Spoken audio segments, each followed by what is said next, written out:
ప్రియులారా, చక్కటి అవకాశాన్ని, చక్కటి సమయాన్ని మరి తండ్రి అయిన దేవుడు మనకి ఇప్పటివరకు ఇచ్చాడు కాబట్టి ఈ సమయాన్ని బట్టి తండ్రి అయిన దేవుడికి కృతజ్ఞతలు చెల్లిస్తూ మరి కొద్దిసేపు కొన్ని మాటలు విని మన ఆత్మీయ జీవితాన్ని సరి చేసుకోవడానికి తండ్రి అయిన దేవుడు కృప చూపించలాగా మనందరం కొద్దిసేపు దేవుని యొక్క సందేశాన్ని నిర్మించారు. ముఖ్యంగా మనుషులందరూ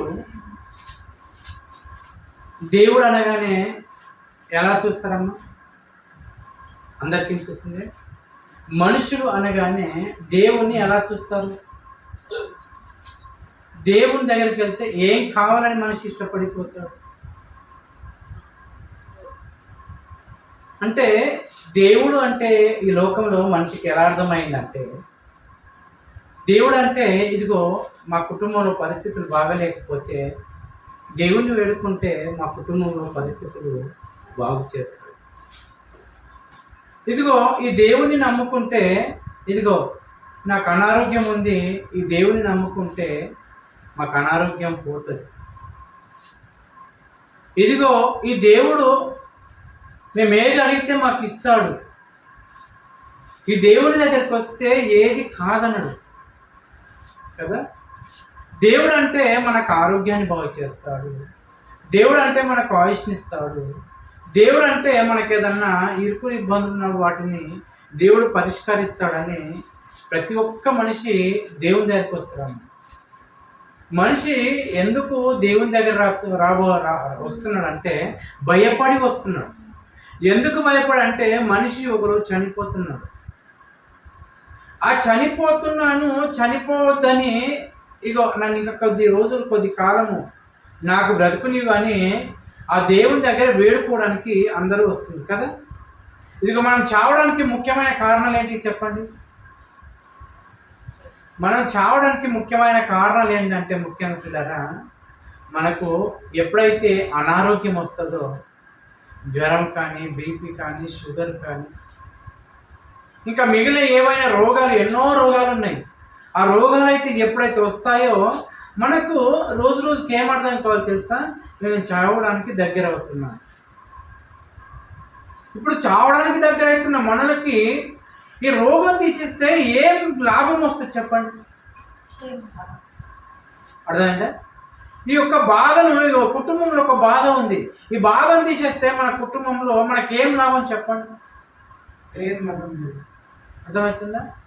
ఏదైనా సమస్య ఉందనుకోండి, వేరే వాళ్ళతో దేవుని దగ్గర సమస్య దగ్గరికి వచ్చి ఈ సమస్య తీసేని దేవుని అయితే ఏం లాభం చెప్పండి? దేవుని దగ్గరికి వచ్చి ఉద్యోగం అడిగామనుకో, చనిపోయిన తర్వాత ఆ ఉద్యోగాన్ని ఇన్ని రోజులు చేశాడు కాబట్టి, ఇన్ని రోజులు చేసింది కాబట్టి ఈ ఉద్యోగాన్ని ఎవరికి ఇవ్వద్దని ఆనందిస్తారా? నువ్వు చనిపోయిన మరుక్షణం ఏం చేస్తా తెలుసా? వేకెన్సీ ఖాళీ ఎవరన్నా ఉంటే వచ్చి ఉద్యోగంలో చేరారు. పోనీ 10 సంవత్సరాలు 12 సంవత్సరాలు భార్య భర్తలు కలిసి బ్రతికారు, భార్య చనిపోయింది.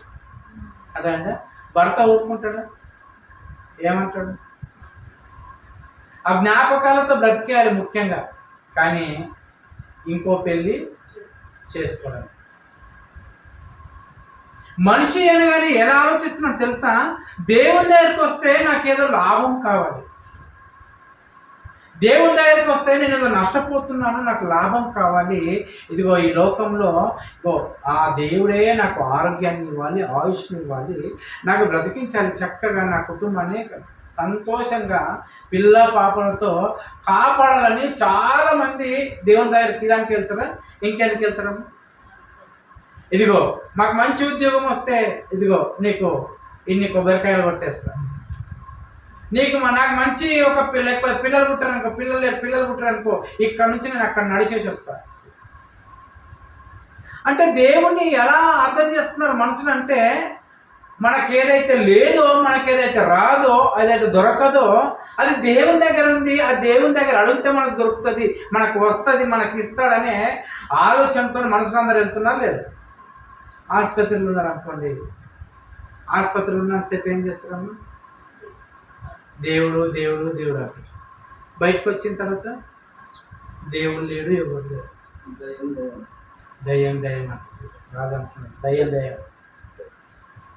నేనేమంటున్నానంటే దేవుని దగ్గరికి మనం ఎందుకు వస్తున్నామని అంటున్నాను నేను. ఈ విషయాలకు వస్తున్నా, ఇంకెందుకు వస్తున్నా అంటే మన ఆరోగ్యం. కానీ ఇప్పుడు అది చదువుకున్న అదే రిఫరెన్స్ చదవాలి. సామెతల గ్రంథం. దేవుడు మనం ఎలా ఉన్నాం అనుకుంటామమ్మా? దేవుడిని మన పరలోకంలో ఎలా ఉంటాడు అనుకుంటామమ్మా? దేవుని దగ్గర బంగారపు మూటలు ఉన్నాయి, అర్థమైందా? దేవుని దగ్గర కోటాను డబ్బుల కట్టలు ఉన్నాయి. దేవుడు ఏది అడిగితే అది ఇస్తాడు. దేవుడికి ఏంది పరలోకంలో సంతోషంగా ఉన్నాడు అనుకుంటాం కదా, అంతేనా లేదా? దేవునికి ఏంది మా బాధలు దేవునికి ఏం తెలుస్తుంది చెప్పు? ఆయన పరలోకంలో కొంచెం వాక్యం తెలిసిన వాళ్ళు ఏమనుకుంటారు తెలుసా? పరలోకంలో ఆయన సంతోషంగా ఉన్నాడు, మా బాధలు ఆయనకి ఏం తెలుస్తాయి?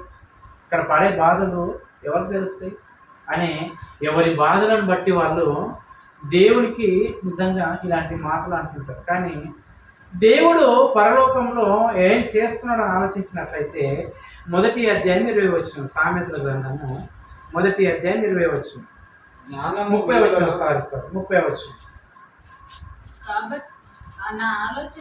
నా ఆలోచన అంటే ఏం చేస్తున్నాడంట? మనుషులందరి కోసం దేవుడు ఆయన ఆలోచిస్తున్నాడంట. ఆలోచన దేవుడు మన కోసం. మనమేమనుకున్నాం తెలుసా? నా గురించి ఆలోచించే వాళ్ళు ఎవ్వరు లేరు. ఇక నాకు ఆరోగ్యం పాడైతే నన్ను ఎవరు పట్టించుకునే వాళ్ళు లేరు. ఇక మా అమ్మ పట్టించుకోలేదు, మా నాన్న పట్టించుకోలేదు, నా పిల్లలు పట్టించుకోలేదు, నా భర్త పట్టించుకోలేదు, నా భార్య పట్టించుకోలేదు, ఇక ఇంటి పక్కన వారు పూర్తిగా పట్టించుకోలేదు అని నన్ను ఎవ్వరు, నా గురించి ఆలోచించే వాళ్ళు ఎవ్వరు లేరంటారు కదా. ఎప్పుడమ్మా? అనారోగ్యం అయినప్పుడు కానీ, ఆరోగ్యం బాగలేనప్పుడు కానీ, మనకు ఏదైనా పరిస్థితులు బాగలేనప్పుడు మనం ఏమనుకుంటాం తెలుసా? నా గురించి ఆలోచించే వాళ్ళు ఎవరు లేరు. ఇదిగో నా జీవితం ఇంతే, నా బ్రతికింతే, నాకు ఎవరు లేరు అని ఏం చేస్తాం తెలుసా? మొండి నిర్ణయాలకు వెళ్ళిపోతాం కదా. వాళ్ళు ఎప్పుడైనా కలిసినా మాట్లాడకుండా, వాళ్ళు ఎప్పుడైనా కలిసినా వాళ్ళతో అంత దూరం వెళ్ళిపోవడము, అంతేనే కాదు. ఇదిగో నన్ను పట్టించుకునే వాళ్ళు కావాలి, నా గురించి ఆలోచించుకునే వాళ్ళు కావాలి, నా గురించి బాగోవాళ్ళు అర్థం చేసుకునే వాళ్ళు కావాలని మనిషి ఎప్పుడూ ప్రాధేయపడుతుంటాడు. నా గురించి ఆలోచించాలి, నా గురించి ఆలోచించాలి, నా గురించి ఆలోచించాలని మనిషి ప్రతి ఒక్కరు అనుకుంటారు. మనం వెళ్ళి ఓ ఇద్దరం కూర్చున్నప్పుడు మన మందు వేరేళ్ళు మన గురించి కాకుండా మంచోడని పోగొడుతుంటే ఎలా ఉంటుందన్న? మనల్ని కాకుండా వేరేళ్ళు పోగొడుతుంటే కోపం వస్తుంది. అదే మనల్ని పోగొడుతుంటే అంటే మనల్ని మన గురించి ఆలోచించాలి, మంచిగా ఆలోచిస్తే మనం ఎంతో సంతోషపడతాం. దేవుడు అసలు ఆలోచిస్తున్నాడంట. ఈయనకు ఆలోచన ఎందుకు? పరలోకంలో ఊరికే కూర్చొని సంతోషంగా ఉన్నాడని మనం అనుకుంటాం కదా. ఈయన పరలోకంలో నుండి ఏం చేస్తున్నాడంటే ఆలోచన చేస్తున్నాడు. ఏం ఆలోచన? మనం ఏమేమి అడుగుతాం? మన అవే ఆలోచనలా?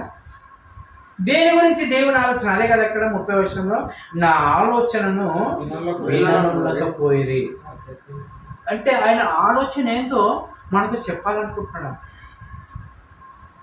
అర్థమైందా? ఆయన ఆలోచించి ఏదో మనకు చెప్పాలనుకుంటున్నాడంట. ఏం చెప్పాలనుకుంటున్నావా నువ్వు? దేవా, నువ్వు ఆలోచిస్తున్నావా? మా గురించి ఎవరు ఆలోచిస్తారని మేము అనుకుంటున్నాం కదా. నా గురించి భార్య ఆలోచించలేదు, నా గురించి భర్త ఆలోచించలేదు, నా గురించి పిల్లలు ఆలోచించలేదు. ఇదిగో ఎంతో కష్టపడ్డాను, ఎంతో సహాయం చేస్తాను, ఎన్ని చేసినా నన్ను విడిచిపెట్టి వెళ్ళిపోయారు. ఒక ఆయన చేసింది నాకు తెలుసా? పిల్లల్ని బాగా చదివించినట్టు కొడుకుని, గారాబాగా ఒక కొడుకుని పెంచుకుంది, బాగా చదివించింది, మంచి ఉద్యోగం వచ్చింది, మంచి ఇల్లు కట్టింది, ఆకలి దప్పులు ఉండి ఆమె ఎంతో ఆస్తి సంపాదించి బిడ్డలను కానీ కొడుకును కానీ అందరికీ ఏం చేసిందని తెలుసా? చనిపోయే కంటే ముందే ఏం చేసిందని తెలుసా? ఏం చేస్తారమ్మా? చనిపోకంటే ముందే వీళ్ళు ఏం చేస్తారు? ఆస్తులను మంచి ఇచ్చింది. ఇగో నీకు ఇంత, నీవు ఇంత 2 ఎకరాలు తీసుకో, నీవు 2 ఎకరాలు తీసుకో, నీవు నా 2 ఎకరాలు తీసుకో. ఇక డబ్బు, ఇక కొన్ని లక్షలు తీసుకో, నీవు కొన్ని లక్షలు తీసుకో. ఇక ఇల్లు, నీవు ఒక ఇల్లు తీసుకో, నీకు ఒక ఇల్లు తీసుకో. ఇక బంగారం నీకు కొంచెం అందరికి ఇచ్చేసిందంట. అందరికి ఇచ్చిన తర్వాత ఇప్పుడు ఎవరి దగ్గర ఉంటుంది? కొడుకు దగ్గర ఉంటుంది. కొడుకు ఏం చేశాడు తెలుసా? ఇంట్లోకి దొబ్బేస్తాడు. కొడుకు ఏం చేస్తాడు? ఇంట్లోకి దొబ్బేస్తాడు. ఎందుకు తెప్పేస్తాను? నీ కూతుర్లకు కూడా నాతో సమానం ఇచ్చావు కదా, వాళ్ళ దగ్గర పోయి వెళ్ళిపోయి దొబ్బేస్తే ఈమె రోజు అరుగు మీద కూర్చొని ఏం చేస్తున్నాను తెలుసా? ముసలని పోయేటోళ్ళు అందరూ పిలుస్తున్నాను, ఇక్కడ ఇక్కడ రాని వచ్చిన తర్వాత ఏం చెప్తున్నాను సార్, వీనికి ఇంత ఇచ్చాను, వానికి ఆమె కనిపించాను, ఈమెకి ఇంత ఇచ్చాను, ఈమెకు ఒక ఇల్లు ఇచ్చాను, ఆమెకు ఒక ఇల్లు ఇచ్చాను, ఇంకొక ఇల్లు ఇచ్చాను, ఆమెకు ఇచ్చిల్లను, అందరికీ నాకు బంగారం ఇచ్చాను, డబ్బులు ఇచ్చాను, అందరికి నా దగ్గర ఏమి లేకుండా ఇచ్చాను. ఇదిగో నాకు ఈరోజు ఏం చేస్తాడు తెలుసా, అన్నం గుట్ట పెడతలేదు, అరగ మీద కూర్చొని పోయిన వాళ్ళకి అంతే చెప్తున్నా. మీరు ఏమర్థమైంది?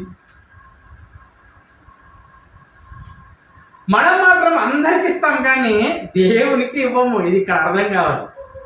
అర్థమైందా? మనం పట్టించుకోలేని వారికి అందరికి ఇస్తాము. అర్థమైందా? భర్తకైనా ఎంత ఖర్చు పెట్టాలి ఇస్తాం, భార్యకి ఎంత అన్నా ఖర్చు పెడతాం, పిల్లల కోసం ఎంత ఖర్చు అయినా పెడతాం. అర్థమైందా? తల్లిదండ్రుల కోసం ఎంత ఖర్చు అయినా పెడతాం. అర్థమైందా?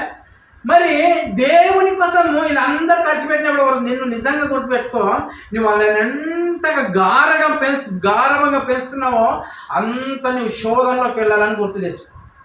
మన పిల్లలు ఎంతైతే అల్లారి ముద్దుగా పెంచుతున్నామో అల్లారి ముద్దులు మనల్ని ఏం చేస్తాయి తెలుసా, ఒకరోజు మనల్ని వాళ్ళు ఇష్టం వచ్చినట్టు ఆడుకుంటారు. ఓ పాస్టర్ గురించి అడిగిందంట, పాస్టర్ని ఇక్కడ అడిగించింది, వచ్చి కూర్చున్నట్ట, పాస్టర్ చెప్పు ఏమైందమ్మా చెప్పు. నేను చర్చికి రా అంటే పోయి అడగగానే ఏమైందమ్మా అంటే, ఇదిగో నీకు తెలుసు కదా పాస్టర్, నా బిడ్డకు ఆమెకి ఒక ఇల్లు ఇచ్చాను, ఈ బిడ్డకు ఒక ఇల్లు ఇచ్చాను, కొడుకు ఒక ఇల్లు ఇచ్చాను, ఆమెకు తులం బంగారం పెట్టాం, ఈమెకు తులం బంగారం పెట్టాం, వీనికి తులం బంగారం పెట్టాం, ఇదిగో ఈమెకి ఇంత డబ్బు ఇచ్చాను, ఈమెకి ఇంత డబ్బు ఇచ్చాను, ఈయనకి ఇంత డబ్బు ఇచ్చాను, అందరికి ఇంత డబ్బు ఇచ్చిన తర్వాత నన్ను ఏం చేశారు పాస్టర్ని చూడు, ఇగో నన్ను ఇంట్లోకి వెళ్ళి దొబ్బేసారు. ఆ దేవుడు అనేవాడు ఉన్నాడా? ఏందమ్మా, ఆ దేవుడు అనేవాడు చూస్తున్నాడా? ఇప్పుడు దేవుడు చూడాలా, నీ పిల్లలు చూడాలా? నీవు ఎవరికి ఇచ్చినావు, ఎవరిని అడుగుతున్నావు? అర్థమైందా? ఆ దేవుడు అనేవాడు ఎక్కడ పోతారు, మళ్ళీ ఇచ్చినంత నీ పిల్లలకి ఇచ్చావు, కానీ ఎవరిని అడుగుతున్నావు నువ్వు అంటే? ఆ పాస్టర్ అన్నాడంట, అమ్మ నువ్వు ఎవరికి ఇచ్చావా ఇవన్నీ? నువ్వు వచ్చినప్పుడల్లా చందేసేది ఎంత వేసేదమ్మా? 10 రూపాయలు. ఎంత? 10 రూపాయలు. అంటే వేస్తున్నారని నేను అంటలేదు, అంటే ఉదాహరణ చెప్తున్నా. అంటే నువ్వు అందరికి ఇచ్చావు కాబట్టి ఆ దేవునికి ఏమి ఇవ్వలేదమ్మా. అదే ఆ దేవునికి ఒకవేళ ఇచ్చింటే ఇప్పుడు ఆ దేవుడే వీళ్ళు ఎవ్వరు చూడకుండా నిన్ను కాపాడేవాడు, నిన్ను పోషించేవాడు, నిన్ను బ్రతికించేవాడు, నీకు ఇలాంటి బాధలు తెచ్చేవాడు కాదు. ఇదిగో నీ కుమారుడు విడిచిన, నీ కూతురు విడిచిపెట్టిన, ఎవరు విడిచిపెట్టినా నిన్నేం చేసేవాడు తెలుసా? దేవుడు నిన్ను ధరికి తీర్చుకొని, ఇదిగో దేవుడు ఏ విధంగా నన్ను నిన్ను పోషించేవాడు అని ఆ పాస్టర్ చెప్పాడంట. అప్పుడు ఏం చేసింది తెలుసా? ముసలితనంలో వచ్చినప్పుడు ఏమో అప్పుడు అర్థమయ్యేది తెలిసిన, నిజమే కదా, నేను బ్రతుకున్న రోజులంతా నా కష్టాన్ని నా పిల్లలకు, నా భార్యకు, చదువులకు కానీ పేరెంట్లకు కానీ ఎన్నో డబ్బులు ఖర్చు పెట్టాను, నిజంగా దేవుడి కోసం ఏ రోజు కొంచెం నేను సహాయం చేయలేదే, దేవుని పని కోసం ఏది నేను ఇవ్వలేదే అని అప్పుడు ఆలోచిస్తే ఇవ్వడానికి ఏమన్నా ఉందా? అప్పుడు ఆమె దగ్గర అప్పుడు ఇవ్వాలని మనసు వచ్చింది, కానీ ఇవ్వడానికి ఏమన్నా ఉందా? ఏం లేదు. అందుకని పిల్లలు అసలు ఆలోచించండి, మన కోసం మన పిల్లల కోసం ఇవ్వద్దని కాదు, మన భార్య కోసం పెట్టొద్దని కాదు, ఏదైనా దేవుని తర్వాతనే. అర్థమైందా? ఏదైనా దేవుని తర్వాతనే. అందుకని యేసు ప్రభువు ఏమన్నారు అంటే, నాకంటే ఎవరిని ఎక్కువగా ప్రేమించేవాడు నాకు పాత్రుడు కాదు. ఎందుకన్నా చెప్పండి? నువ్వు వాళ్ళని ఎక్కువ ప్రేమిస్తే ఒకరోజు నిన్ను తంతారు, వెలగొడతారు, అరుగుల మీద కూర్చోబెడతారు. ఈరోజు చూడండి, కొంతమంది తల్లులు లేరా ఈరోజు మన ఊళ్ళో కనిపించడం లేదా?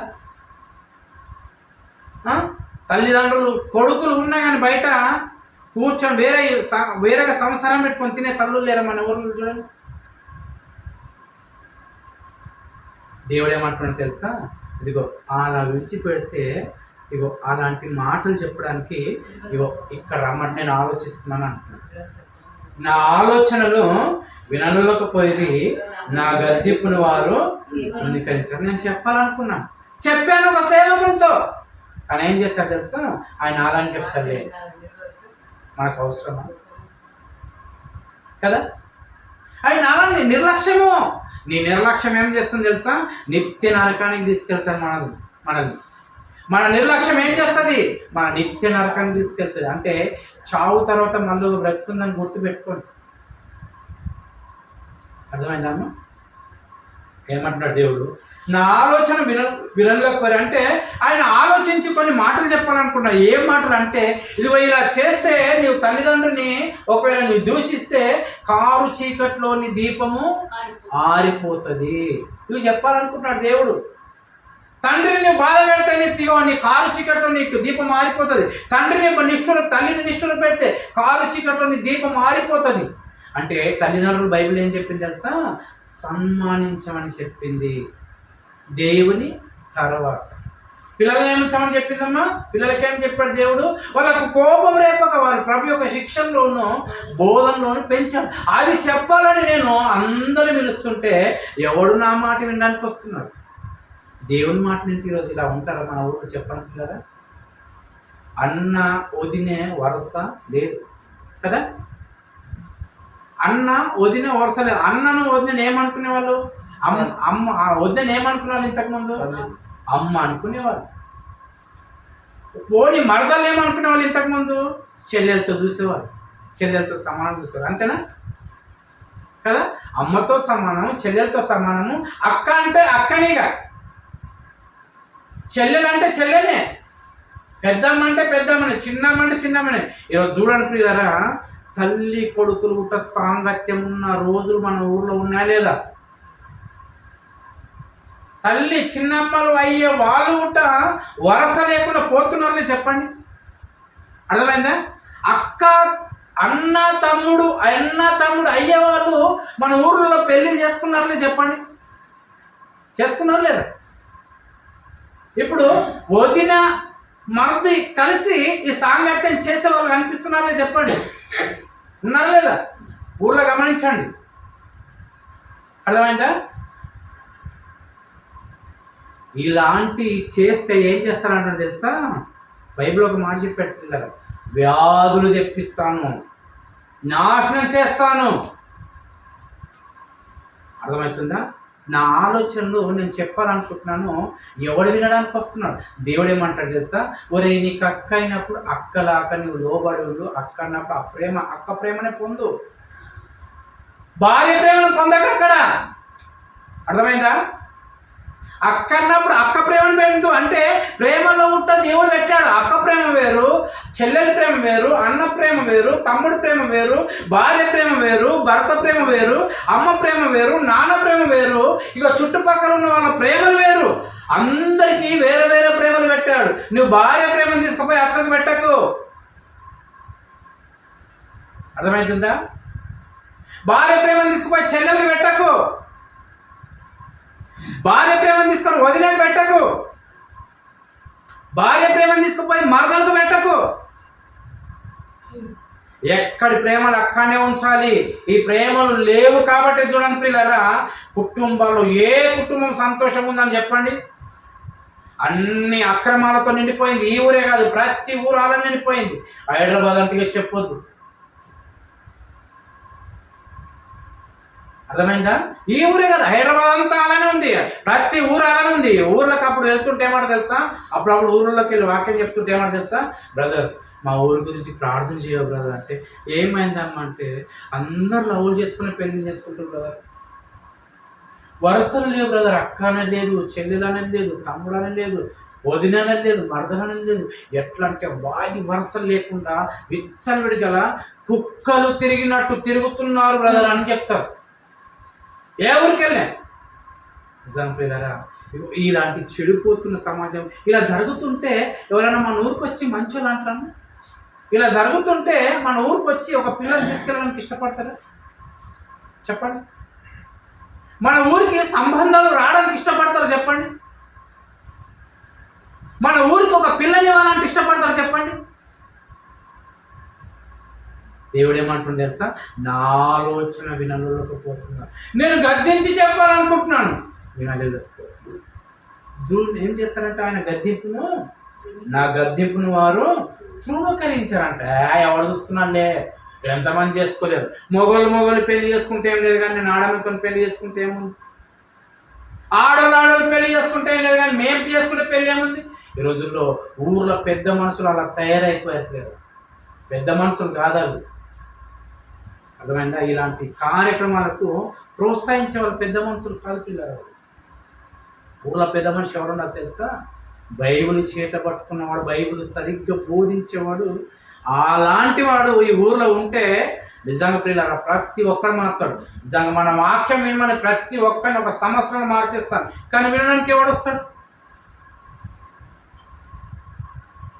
వస్తే ఊరందరూ కూర్చుంటే ఒక్క సంవత్సరంలో ఎక్కడోడు అక్కడ మారిపోకపోతే అడగండి. కానీ మరి ఏం చేస్తారు? అందుకని దేవుడు ఏమంటే తెలుసా, నేను వచ్చి ఆ విజయపేట ఆదివారం పంపిస్తున్నాను. వినేవాడు ఎవడొస్తున్నాడు? ఇక్కడ ఎవడు విని నేర్చుకోవాలని ఎవడొస్తున్నాడు? విన్న తర్వాత ఎవడు బ్రతకాలని వస్తున్నాడు? అందరు తృణీకరించేస్తున్నారు నా మాటని. నేను ఆలోచించి చెప్పించాలని సేవకుని పంపిస్తే ఆ సేవకుడు వచ్చి వాక్యం చెప్తుంటే ఎవడు వచ్చి రానివాడు ఒక విధంగా ఉన్నాడంటే, వచ్చిన వాళ్ళు కూడా ఏం చేస్తున్నారమ్మా, ఎవరు తప్పు చేస్తలేడు అని నామూషిగా తీసుకొని బ్రతికే వాళ్ళు ఉంటున్నారు. ఇంతే ఉందా ఏమన్నా? ఆ మాట కథ అర్థమా? ఇంకేమన్నా ఉందా? ఎక్కడైనా వెళ్ళిపోయాము. ఎంత మంచి మాట్లాడి. ఎవరు నీ గురించి ఆలోచించారో గుర్తు చేసుకో. ఎవరు నీ గురించి ఆలోచించారు ఉండనుకో. దేవుడు మాత్రం నీ గురించి ఆలోచిస్తున్నాడు, ప్రతి క్షణం ఆలోచిస్తున్నాడు. అర్థమవుతుందా? నీ భార్య ఆలోచించాలి పడుకున్నప్పుడు, నీ భర్త నీ గురించి ఆలోచించాడు, పిల్లల కోసం తల్లిదండ్రులు ఆలోచించాడు. ప్రతి క్షణము నీ కోసం నా కోసం ఆలోచించేది ఎవరు తెలుసా? దేవుడు. ఆ దేవుని దగ్గరికి రావడానికి ఎంత నిర్లక్ష్యం చేస్తున్నాము, ఆ దేవునికి ఇవ్వడానికి ఎంత నిర్లక్ష్యం చేస్తున్నావు. ఆయన ఆరోగ్యాన్ని ఇచ్చాడు, ఆయుష్ని ఇచ్చాడు, అన్ని ఇచ్చాడు, కానీ నువ్వు చేసిన కష్టం అంతా ఎవరికి పెడుతున్నావు చెప్పండి? మనం చేసిన కష్టం అంతా ఎవరికి పెడుతున్నాం చెప్పండి? దేవుడు ఏమో ఆయుష్ని ఇచ్చాడు, దేవుడేమో ఆరోగ్యాన్ని ఇచ్చాడు. దేవుడు ఏమంటున్నాడు తెలుసా? మొత్తం నాకు ఇవ్వకరా నాయన, నీ కుటుంబానికి సరిపోయిన తర్వాత మిగిలింది నాకు ఇవ్వంటున్నావు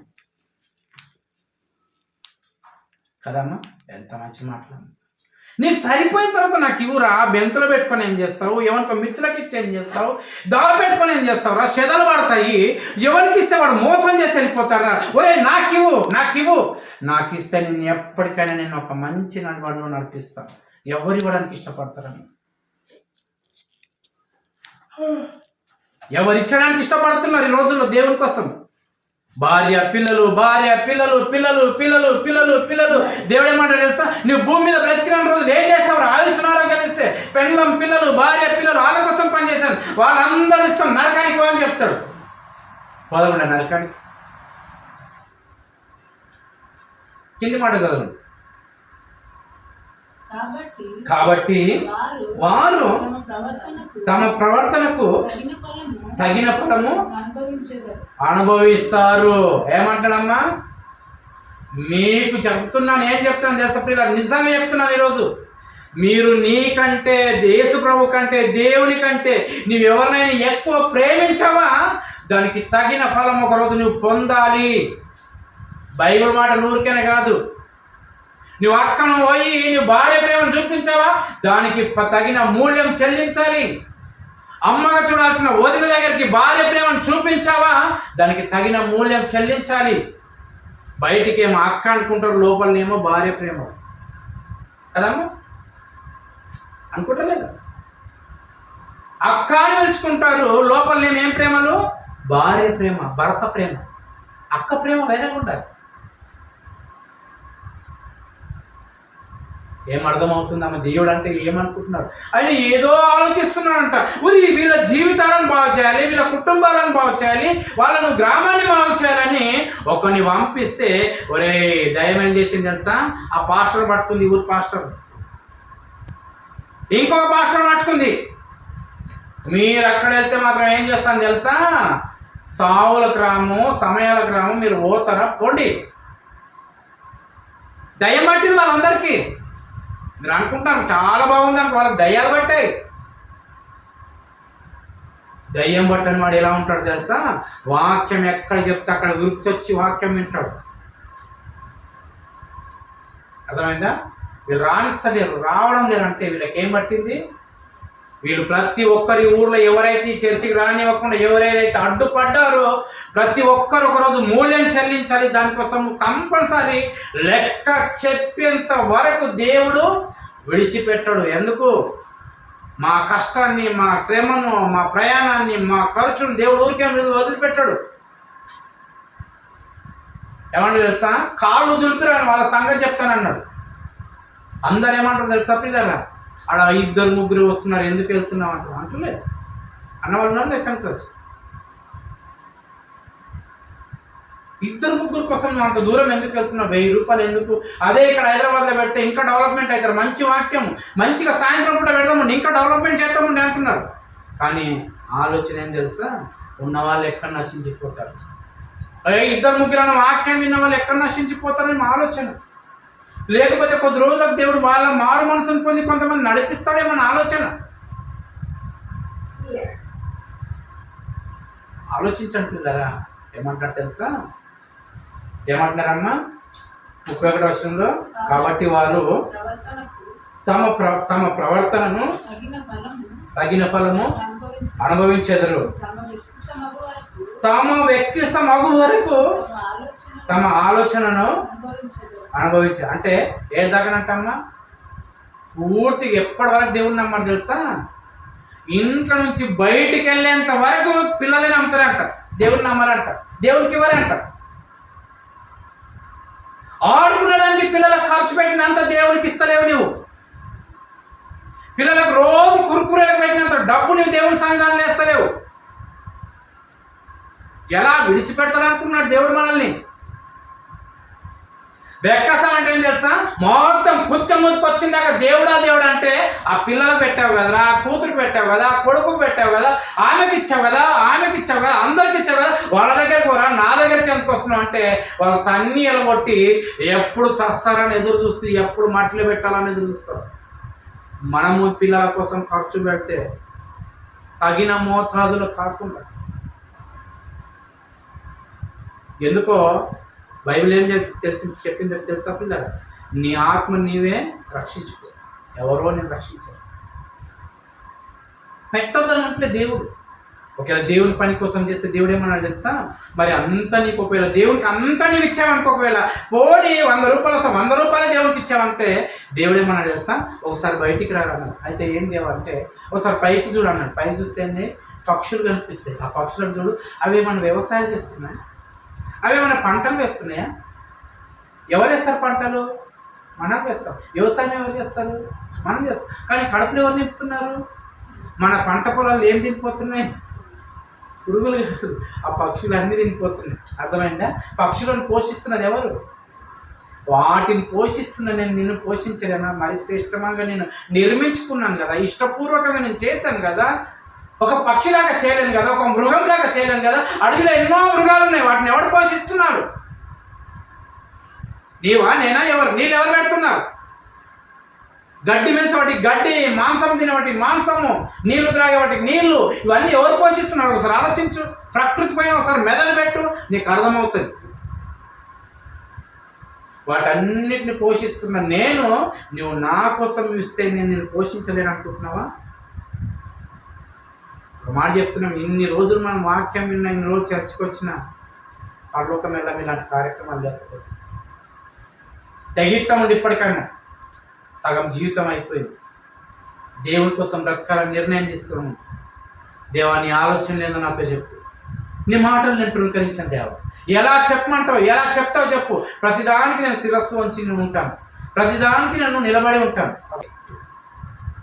నేను కష్టం చేసిన దాని మీద నేను బ్రతుకుతాను. కావాలంటే నీ చేలు పంటలు ఉన్నాయి, అవి నీ కష్టం పైసలు ఇవ్వను. నా మీద అంత ప్రేమ.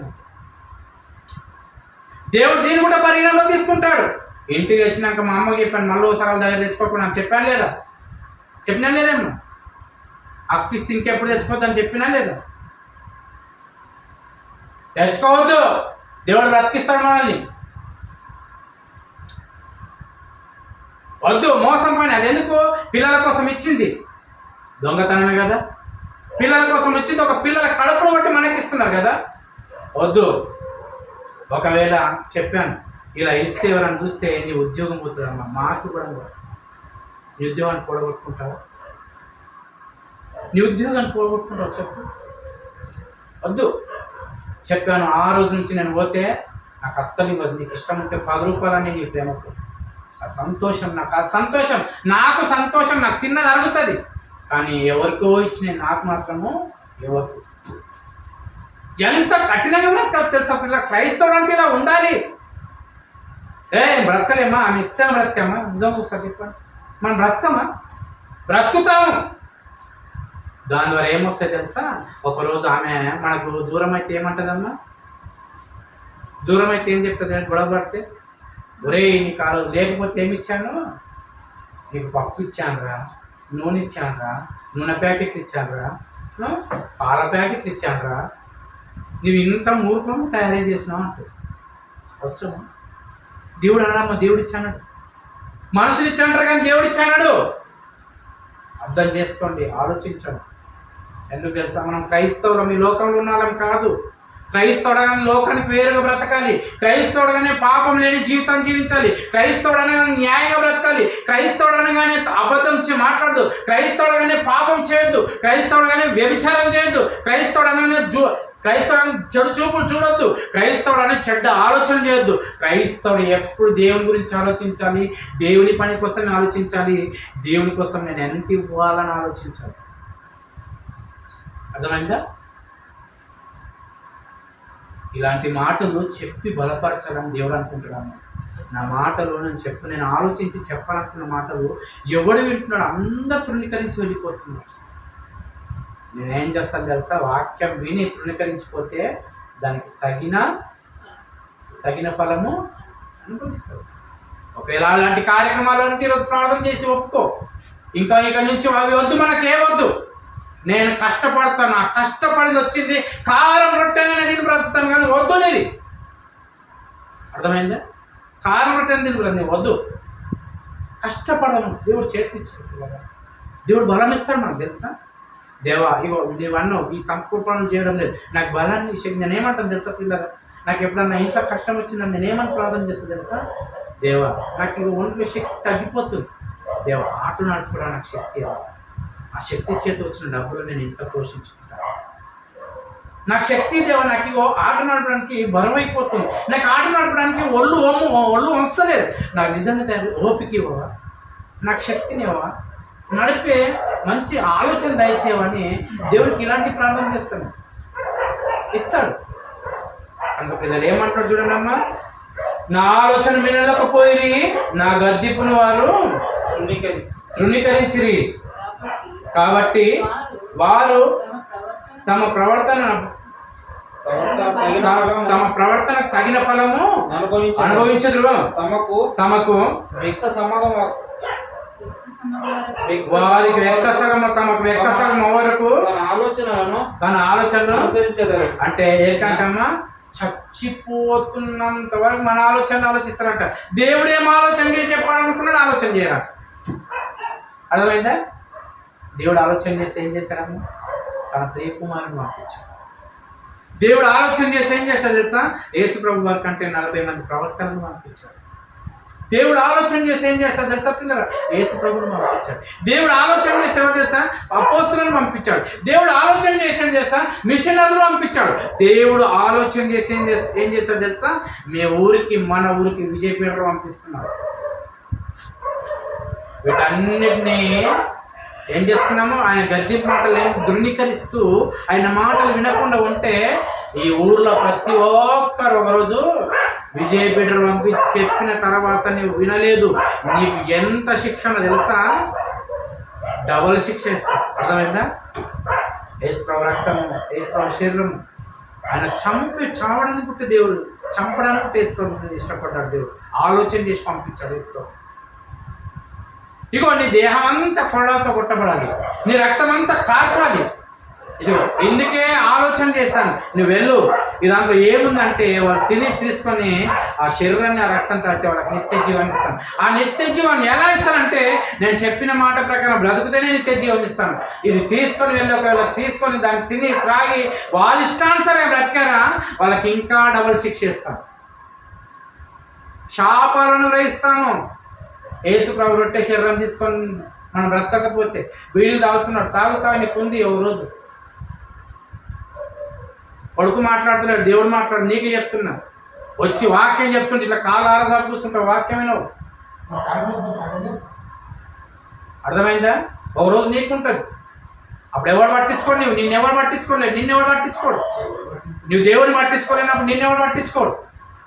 దేవునికి మన పిల్లల ప్రధానమైన ప్రాధాన్యత ఇప్పటికి కూడా దేవునికి మనం దూరం కాకుండా దయచేసి చెప్తున్నాం. అందరము మీరు చాలామంది ఇక్కడ ముసలిస్ అంటే వృద్ధాపం స్టేజ్లోకి వచ్చారు. దయచేసి దేవుని పట్ల ఇప్పుడన్నా కనీసం దేవుని పట్ల ఆ నమ్మకంతో ఉండాలి.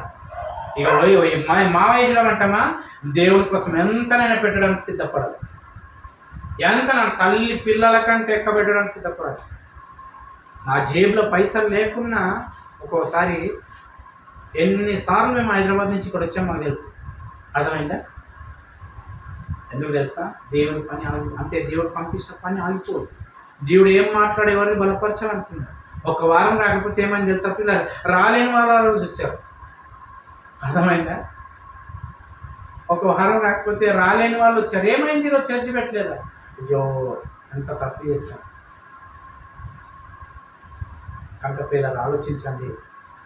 ఈ రెండు మాటలు ఎంత సత్యం కాకుండా 2 వచనాలు చదువుతున్నాం, మీకు ఎక్కడ చదవండి. 2 మాటల్లో మన జీవితాన్ని పెట్టేస్తారు దేవుడు. దయచేసి ఒకటే చెప్తున్నాను, దేవునికి ఇప్పటికైనా ఇవ్వడం నేర్చుకోండి. దేవునికి ఇప్పటికైనా ఇవ్వడం నేర్చుకోండి. ఇప్పటికీ ఈ మాటలు విని ఇంత దూరం అవుతూనే ఉన్నాము. మా జీవితాలను ఎవరు మోకరించుకున్నాము, కళ్ళు మూసుకుంది. యేసుప్రభు శరీరం రక్తం మన మధ్యలో ఉంది. ఈ విలువైన సందేశాన్ని ఈరోజు మనం ఏ దాంట్లో పడిపోయాము, దేంట్లో ఉన్నాము, దాని నుంచి ఈరోజు విడుదల పొందాలి. మనం ఆ బానిసత్వంలో నుంచి విడుదల పొందాలి. ఈరోజు ఏవైతే మనలో ఉన్నాయో ఆ రోజు దేవ నిజంగా తండ్రి ఈరోజు సూటిగా నాతో మాట్లాడావు. ఈ రాత్రి పూట ఎందరికో లేని అవకాశం నాకు ఇచ్చి నాతో మాట్లాడావు. నిజంగా తండ్రి నేను ఈ తప్పులు చేస్తున్నాను, నిజంగా ఈ బలహీనతలు నాలో ఉన్నాయి, నిజంగానే ఇవన్నీ నాలో ఉన్నాయి, ఇవన్నీ నేను విడిచిపెడతాను తండ్రి. నాతో మాట్లాడవా? నువ్వేం ఆలోచన చేస్తావు నాకు చెప్పవా?